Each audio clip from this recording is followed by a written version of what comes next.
Tu amor de Cristo es inmenso, sin igual. Cual océano sus ondas en mí fluye gran caudal. Es un gozo encontrarnos nuevamente para compartir la palabra del Señor. Estamos estudiando el Evangelio según San Marcos. Hemos acompañado a Jesús en su salida de Galilea, pasando por Judea y al otro lado del Jordán, en Perea, juntamente con los discípulos y las multitudes. Le escuchamos responder una pregunta de los fariseos, enfocado en el propósito inicial de Dios con la institución del matrimonio. Luego nos hace saber que tenemos que ser como los niños para entrar en el reino de Dios. Esa actitud, humilde y confiada, dándonos ejemplo con lo que hizo el joven rico, que no fue capaz de depositar su confianza en Cristo y depender únicamente de Él para entrar en la vida eterna. Jesús dijo: muchos primeros serán postreros, y los postreros serán primero, para hacer saber que su reino no se establecía según los criterios humanos que encontramos en este mundo. Nuestro pasaje de estudio de hoy es el capítulo 10, versículo 32 a el 45, bajo el tema Jesús vino a servir. Juan Marcos nos narra que por tercera vez Jesús le habla de su muerte a los discípulos, lo que todavía no comprendían. Para ellos el establecimiento del reino de Dios se haría como en este mundo y aspiraban a ocupar los más distinguidos puestos dentro de ese reino, en lugar del servicio y la entrega. Al estudiar estos pasajes debemos de examinarnos constantemente a nosotros mismos, siendo que estamos expuestos a que se manifiesten estos intereses en nuestra vida. Subamos a Jerusalén, acompañémosles, escuchemos, reflexionemos y apliquemos para nuestras vidas. Juan Marcos nos presenta la tercera vez que Jesús les narra de su muerte y resurrección. Anteriormente nos ha narrado después de la confesión de Pedro: tú eres el Cristo. Les hizo su primer anuncio. Después de la transfiguración y sanación del muchacho endemoniado, les hace la segunda expresión de su muerte y resurrección. Veamos lo que dice Jesús subiendo a Jerusalén. Salieron de Perea, en el valle del Jordán, que estaba bajo el nivel del mar, y subieron para llegar a Jerusalén, que se encuentra a más de 757 metros sobre el nivel del mar. Jesús iba delante de ellos, muy posiblemente como caminaban los rabíes, delante de sus discípulos. Juan Marcos nos hace ver las emociones y sentimientos de los discípulos ante la determinación de Jesús. Ellos estaban perplejos y le seguían con miedo. Quizás contemplaban algo diferente ese día en las expresiones de Jesús. Podría venir a su memoria lo que Jesús les había anunciado por 2 veces anteriormente, y que al llegar a Jerusalén podían enfrentar dificultades. No lo expresan ellos. Como acostumbraba Jesús, les tomó aparte y comenzó a decirles lo que iba a acontecer. A diferencia de las otras 2 veces, esta es más extensa, pero concisa. Con certidumbre les dice los eventos que le van a ocurrir al subir a Jerusalén, siendo los siguientes: que el Hijo del Hombre sería entregado por los principales sacerdotes y a los escribas, es decir, los líderes judíos, quienes componían el Sanedrín. Esta es la corte suprema judía. Ellos le condenarán a muerte y lo entregarán a los gentiles. Los gentiles son los romanos. El Sanedrín no tenía poder para aplicar la pena capital. Ellos le entregarían. Le escarnecerán, le azotarán, le escupirán, le matarán, y el tercer día resucitará. Todo esto indicaba que su muerte sería por crucifixión. pero también da la nota de triunfo, la promesa de esperanza que el tercer día resucitaría. Es impresionante el amor y decisión de Jesús por los suyos. Aún sabiendo que va a Jerusalén para que le ocurra eso, no desiste, sube hasta llegar a lo más alto de Jerusalén, el Gólgota. Reflexionemos. Jesús sabía lo que le sucedería en Jerusalén. Se detiene para hablar con sus discípulos, para que ellos supieran lo que va a ocurrirle. Jesús vino a hacer un servicio muriendo en una cruz. Él vino a morir. No sería muerto por error. No moriría por haber cometido delito alguno. No moriría como un héroe, sino como un criminal. Todo lo que sufrió formaba parte del plan de Dios. Jesús sabía que iba a sufrir por las autoridades religiosas, por las autoridades civiles, por las gentes, desde el no tener culpa y ser condenado hasta el oprobio, la burla, el escarnio, la maldición y tanto sufrimiento más. Aún así, él aceptó libremente por amor la cruz, porque era la única manera de salvarnos. ¿Amas a Jesús por haber dicho sí a la cruz? ¿Usted también le dirá sí a su cruz? ¿Seguirás a este maravilloso Salvador aun cuando sea difícil hacerlo? Juan Marcos nos apuntó anteriormente que los discípulos disputaban entre sí sobre quién había de ser el mayor. Nuevamente en el camino a Jerusalén se presenta la misma situación. Esto refleja lo que no habían comprendido antes ni lo comprenderían ahora. Ante los deseos que expresan los hijos del trueno y el descontento de los otros 10 discípulos, esta vez, en forma abierta y atrevida, se le acercaron Jacobo y Juan, hijos de Zebedeo, para hacerle la petición siguiente. Maestro, queremos que nos concedas lo que vamos a pedirte. Jesús pide a Jacobo y Juan que sean específicos en su solicitud y les pregunta: ¿qué queréis que os haga? Contestaron: concédenos que en tu gloria nos sentemos, el uno a tu derecha y el otro a tu izquierda. En su concepto que tenían del establecimiento del reino de Dios en la tierra, le piden a Jesús que les asignara lugares de honor y autoridad.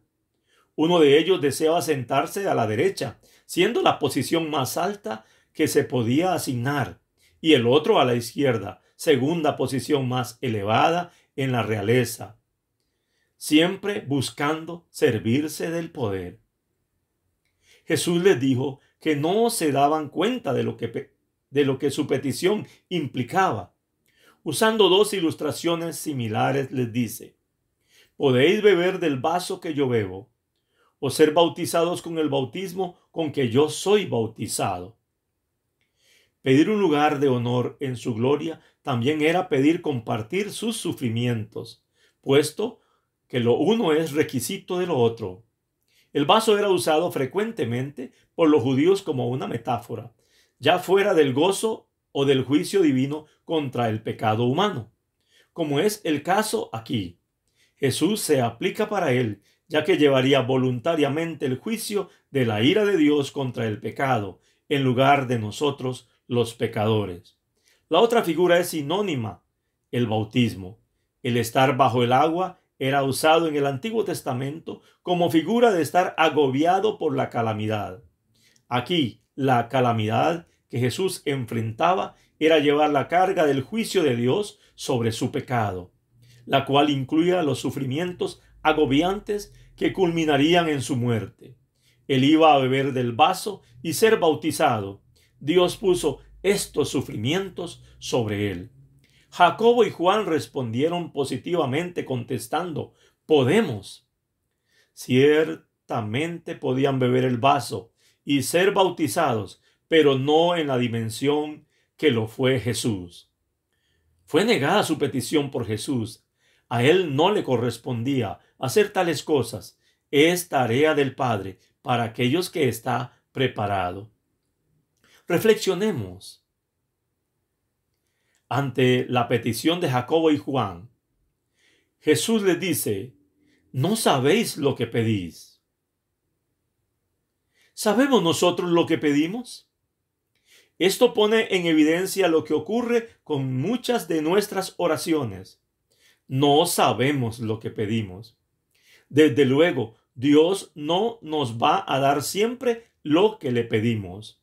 Nuestras oraciones muchas veces solo tienen el objetivo de vivir mejor, más confortables, que desaparezcan los sufrimientos, que desaparezcan los problemas, que desaparezcan tantas cosas que creemos negativas, dejando a un lado los intereses del reino de Dios. Recordemos lo que nos dice Santiago: pedís y no recibís, porque pedís mal, para gastar en vuestros deleites. Eso se encuentra en Santiago 4:3. Gracias a Dios que no nos da todo. Muchos no estaríamos con Él si lo hubiésemos recibido lo que le pedimos. Pero en el caso que estudiamos, no solo estaban pidiendo guiados por su ambición, sino que también pedían sin entender lo que esto implicaba: beber de la copa y el bautismo. Jesús les advierte que sufrirían. Jesús no promete los mejores puestos, sí promete sufrimiento y dolor. Recordemos las historias de estos dos. Jacobo fue el primer apóstol en sufrir el martirio, según nos relata Hechos 12. Juan resistió muchos años de persecución y exilio. Fue el último apóstol en morir. Todo discípulo de Jesucristo que le quiera ser leal también sufrirá. Desde luego, nuestros sufrimientos no se asemejan al que tuvo Jesús para aplacar la ira de Dios, dando su vida en rescate por nosotros. Sufrimos por identificarnos con Él. Juan Marcos nos ha narrado que Jesús vino a predicar el Evangelio, que vino a llamar a los pecadores, y ahora nos dice que vino a servir y a morir. Al enterarse los otros discípulos de las intenciones de Jacobo y Juan en su solicitud a Jesús, comenzaron a enojarse contra ellos. Esta reacción indica que ellos también acariciaban lo mismo. Jesús les llama y les dice: ¿sabéis que los que son tenidos por gobernantes de las naciones se enseñorean de ellas, y sus grandes ejercen sobre ellas potestad? Jesús contrasta la grandeza de los reinos de este mundo con la del reino de Dios. El contraste no es entre dos maneras de gobernar, sino entre gobernar y servir. Los gobernantes de las naciones se enseñorean de ellas, dominándolas y oprimiendo a sus ciudadanos. Pero no debe ser de esta forma entre los seguidores de Jesús, quienes están bajo el gobierno de Dios. El que desee ser grande entre ellos, que sea el servidor, quien voluntariamente sirve a los demás. El que quiera ser el primero, que sea siervo, quien voluntariamente abandona sus propios derechos para servir a los otros. Este es el ejemplo supremo de Jesús. El Hijo del Hombre viene como el siervo de Dios prometido, no para ser servido ni servirse de otros, sino para servirlos. La culminación de su servicio fue su acto de muerte sacrificial en obediencia voluntaria al plan de su Padre. Su muerte era el pago del precio para rescatarnos de la esclavitud del pecado y darnos libertad, dando su vida en lugar de muchos para que todos nosotros tengamos la redención, o seamos comprados por el precio que pagó con su propia sangre. Reflexionemos. Jesús vino a servir. Los gobernantes no sirven, se sientan en tronos y mandan a los demás a servirlos. Es lo que pensaba Jacob y Juan. Jesús era rey y ambos querían sentarse a su lado. También querían gobernar sobre los demás. Pero este rey es diferente. El rey Jesús vino a servir. No vino para sí mismo, sino para los demás. Vino a dar su vida por ellos. La lección es dirigida a todos los discípulos. Jesús no vino a recibir honra, sino dolor. No vino a tener siervos, sino a servir. ¿Estaban los discípulos dispuestos a ser como Jesús? Jesús no quiere que seamos importantes, sino que sirvamos a los demás. No quiere que estemos por encima de los demás, sino por debajo. ¿Amas a Jesús porque vino a servirte? ¿Serás tú también un siervo? ¿Cómo manifestarás esta enseñanza en tu vida? Jesús vino a dar. Jesús vino a dar su vida por personas como nosotros. Pagó el precio para liberarnos de nuestro pecado.